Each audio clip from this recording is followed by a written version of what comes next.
السلام علیکم ورحمۃ اللہ وبرکاتہ۔ آج میں آپ لوگوں کے سامنے بہت ہی حساس موضوع پر گفتگو کرنا چاہتا ہوں۔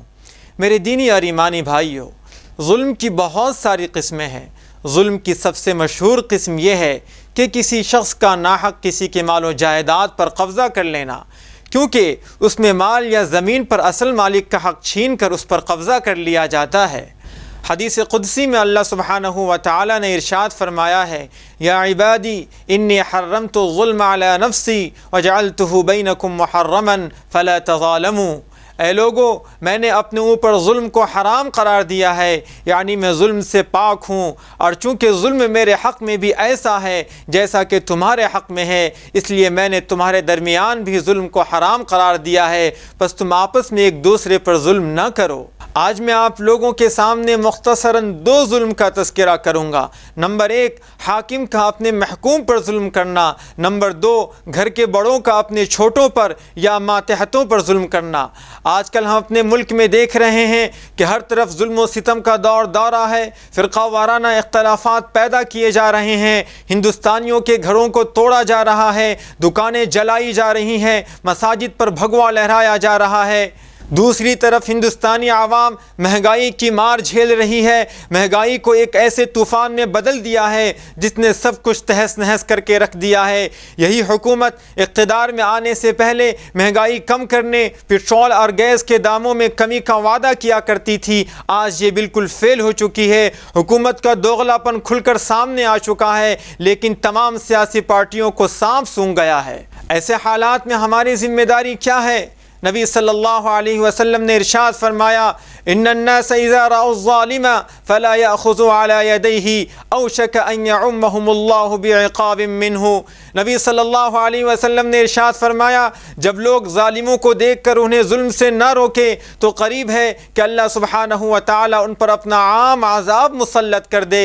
پھر نبی صلی اللہ علیہ وسلم نے ارشاد فرمایا، انصر اخاک ظالما او مظلوما، اپنے بھائی کی مدد کرو خواہ وہ ظالم ہو یا مظلوم۔ صحابہ رضی اللہ عنہم نے عرض کیا، یا رسول اللہ، ہم مظلوم کی تو مدد کر سکتے ہیں، لیکن ہم ظالم کی مدد کس طرح کریں؟ نبی صلی اللہ علیہ وسلم نے ارشاد فرمایا، اسے ظلم کرنے سے روکو۔ اب یہاں یہ سوال پیدا ہوتا ہے کہ اس وقت ہم ظلم کو کیسے روکیں؟ ہم ابھی دیکھ رہے ہیں کہ انسانی حقوق کے علمبردار، عالمی تنظیمیں، امن کے ٹھیکیدار تمام کے تمام تماشائی بنے ہوئے ہیں اور ظلم اپنے عروج پر ہے، کہیں سے کوئی کارروائی نہیں کی جا رہی ہے۔ ایسے وقت میں ظلم کو روکنے کے لیے اپنے دستوری حقوق کا استعمال کریں، ہم اپنی آوازیں تمام پلیٹ فارم سے بلند کریں، ہر طبقے اور برادری سے آواز بلند کی جائے، اور جو لوگ بھی اس ظلم کو روکنے کے لیے جہاں کہیں بھی کوشش کر رہے ہیں، ہم ان کا بھرپور تعاون کریں۔ ظالم کو جو نہ روکے وہ شامل ہے ظلم میں، ظالم کو جو نہ روکے وہ شامل ہے ظلم میں، قاتل کو جو نہ ٹوکے وہ قاتل کے ساتھ ہے۔ دوسرا ظلم جو آج کل ہمارے معاشرے میں بالکل عام ہوتا جا رہا ہے وہ یہ ہے کہ ہر طاقتور کمزور کو دباتا ہے، اور وہ یہ سوچتا ہے کہ اس کی کوئی پکڑ کرنے والا نہیں ہے۔ یاد رکھیں کہ ظالموں کا انجام کبھی بھی اچھا نہیں ہوتا۔ نبی کریم صلی اللہ علیہ وسلم نے ارشاد فرمایا، اتق دعوت المظلوم فإنه ليس بينها وبين الله حجاب۔ نبی صلی اللہ علیہ وسلم نے ارشاد فرمایا، مظلوم کی بد دعا سے بچو، کیونکہ اس کی بد دعا اور اللہ کے درمیان کوئی پردہ نہیں ہوتا۔ ظلماً کسی کی چیز پر قبضہ کر لینا، مثلا زمین و جائیداد وغیرہ پر، تو قرآن و حدیث نے اس کی شدید مذمت کی ہے۔ ابھی رمضان کا مہینہ چل رہا ہے، ہم میں سے اکثر لوگ روزے رکھتے ہیں، نماز تراویح اور تہجد کا اہتمام کرتے ہیں، اور اللہ کے راستے میں زکوٰۃ، صدقہ اور فطر ادا کرتے ہیں، اور اللہ کی بارگاہ میں خوب گریہ وزاری کرتے ہیں، لیکن کتنے ایسے لوگ ہیں جو ناحق کسی کی زمین پر قبضہ کیے ہوئے ہیں لیکن اسے گناہ تک نہیں سمجھتے، جبکہ نبی کریم صلی اللہ علیہ وسلم نے ارشاد فرمایا، من ظلم من الارض شیئا طوقہ من 7 ارضین، کہ جس نے زمین کا کوئی حصہ ظلماً لے لیا تو 7 زمین اس کے گلے میں طوق بنا کر ڈال دی جائیں گی۔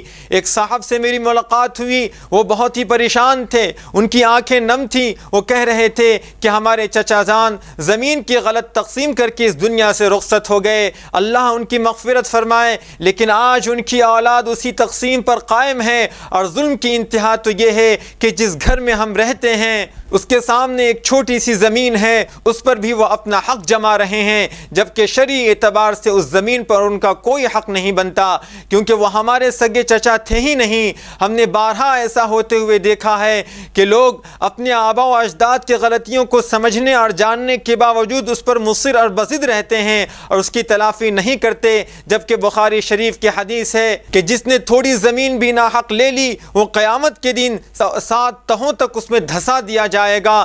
ان حدیث سے اندازہ کیا جا سکتا ہے کہ زمین پر ناجائز قبضہ کتنا شدید گناہ ہے، اور کسی بھی طرح ایک مسلمان بلکہ ایک شریف انسان کی شایہ نشان نہیں یہ رویہ اختیار کرے، نہ تو مسلمانوں کے ساتھ اور نہ ہی غیر مسلموں کے ساتھ درست ہے۔ افسوس تو اس بات پر ہوتا ہے کہ بہت سارے لوگ ظاہری دینداری کے ساتھ اس طرح کا تکلیف دہ رویہ اختیار کرتے ہیں، شکل و صورت، وضاقتہ اور بات چیت سے پکے دیندار لگتے ہیں، لیکن لوگ ان سے دھوکہ کھا جاتے ہیں یا یہ لوگوں کو دھوکہ دے دیتے ہیں، لیکن وہ ہرگز اللہ سبحانہ و تعالیٰ کو دھوکہ نہیں دے سکتے۔ آئیے اس رمضان کے مبارک مہینے میں جو کہ مغفرت اور رحمت کا مہینہ ہے، اللہ سبحانہ و تعالیٰ سے اپنے گناہوں کو یاد کر کے توبہ و استغفار کریں، اور ہم نے جن لوگوں کا ناحق زمین مارا ہے یا ہم نے جن لوگوں کا حق مارا ہے یا ہمارے آباء و اجداد سے جو غلطی ہوئی ہے اسے تسلیم کر کے حقداروں کو ان کا حق دیں اور اللہ کی بارگاہ میں سچی توبہ کریں۔ اللہ سبحانہ و تعالی ہمارے تمام اعمال اور نیکیوں کو قبول فرمائے، اور اللہ تبارک و تعالی ہم سب کو سچی توبہ کرنے کی توفیق عطا فرمائے۔ وآخر دعوانا ان الحمد للہ رب العالمین۔